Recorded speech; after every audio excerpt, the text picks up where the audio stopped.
Hola, soy Pepe Pérez Rivera. Bienvenidos y bienvenidas a este espacio a Hombros de Gigantes. Desde aquí intentaremos abrir una ventana hacia la física y la química de secundaria. Si la propuesta te parece interesante, ánimo y vamos al lío.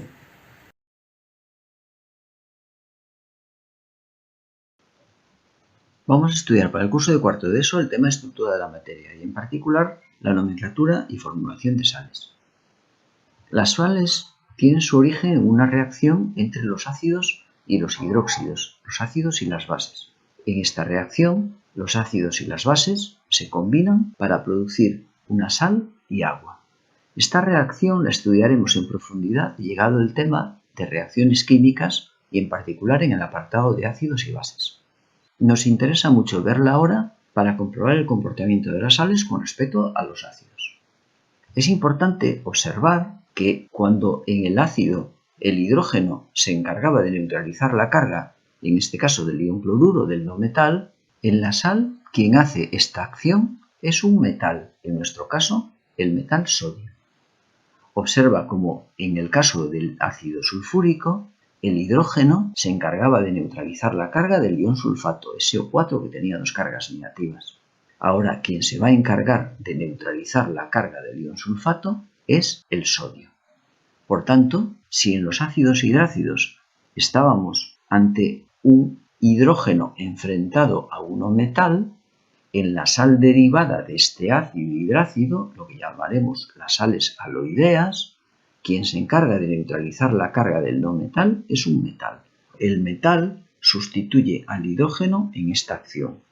En el caso de los ácidos oxácidos, obtendremos las que llamaremos oxisales. En el ácido oxácido había oxígeno. Estábamos ante el hidrógeno, un no metal y el oxígeno. Ahora el hidrógeno de nuevo se sustituye por un metal, con lo cual obtendremos metal, no metal y oxígeno. Analizaremos por separado unas y otras. Las sales aloideas proceden, como hemos dicho, de los ácidos hidrácidos. El ácido se nombraba con el no metal terminado en hídrico y en el caso de la sal, el no metal terminará en uro, especificando después el metal correspondiente. Veamos unos ejemplos. FCl3. Una vez identificada la sal aloidea, estando el metal enfrentado al no metal, tendremos que identificar el ácido de procedencia, el ácido asociado a ese no metal, en este caso HCl. El anión es el anión cloruro. Ten en cuenta que si el hidrógeno tenía carga más 1, el cloro debe neutralizar la carga, será por tanto menos 1. Por tanto, a continuación, enfrentamos el hierro a ese ion cloruro. Y dado que hay 3 iones cloruro, el hierro deberá operar con estado de oxidación más 3, porque ten en cuenta que los cloruros aportan carga menos 3. Dado que el hierro puede ser más 2 y más 3, la nomenclatura tradicional llama a esta sustancia cloruro férrico. Stock lo llamará cloruro de hierro 3 y la nomenclatura sistemática de Riopac lo llamará tricloruro de hierro. Veamos otro ejemplo. SnS2. De nuevo, tras identificar que se trata de una sal aloidea combinación metal-no metal, identificaremos el ácido de procedencia, que en este caso es el asociado al azufre. En el grupo 16, el azufre opera con estado de oxidación menos 2, H2S. Hay, por tanto, dos hidrógenos enfrentados a ese azufre que opera con carga menos 2, con estado de oxidación menos 2. Por tanto, en nuestro compuesto, si el azufre es menos 2, dado que hay dos azufres, estos aportarán carga negativa total menos 4, de manera que el estaño operará como estaño 4. Si el estaño podía ser más 2 o más 4, estaño, plomo, platino, iridio, operaban como más 2 o más 4 es la más alta. Por tanto, sulfuro estánico, sulfuro de estaño 4 o disulfuro de estaño. Veamos a continuación las oxisales. Ten presente que las oxisales derivaban del ácido oxácido cuando sustituíamos el hidrógeno por un metal. Igual que ocurría en los ácidos, el no metal opera en estado de oxidación positivo. Esto no cambia, lo único que cambia es quién se encarga de neutralizar la carga del anión, que en este caso es el metal. Los oxácidos presentaban dos terminaciones. El ácido podía terminar en ico, por ejemplo sulfúrico, nítrico, perclórico. La sal terminará en ato, sulfato, nitrato, perclorato. Si antes el ácido terminaba en oso, sulfuroso, nitroso, ahora la sal terminará en ito, sulfito, nitrito. Veamos una tabla semejante a la que construimos para los ácidos oxácidos.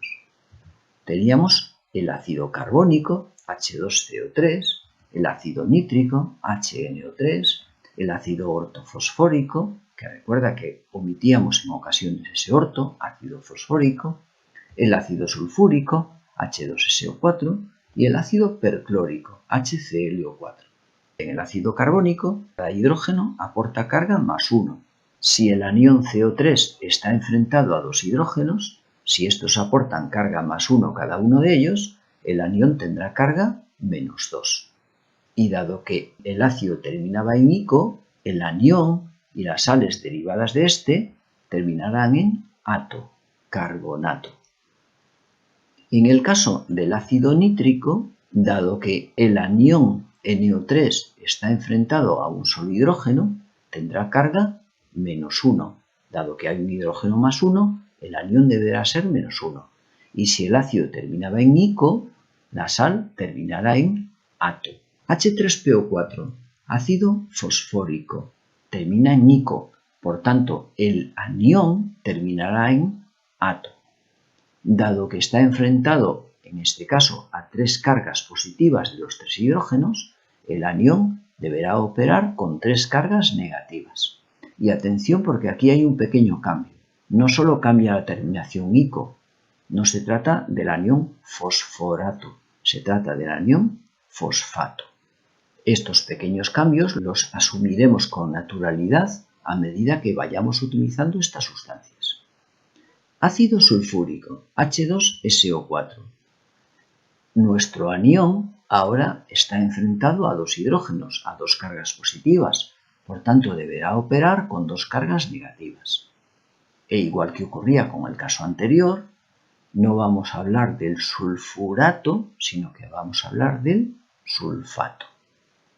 En el caso del ácido perclórico, ClO4 está enfrentado a un solo hidrógeno, por tanto, a una sola carga positiva. Presentará, por tanto, una sola carga negativa.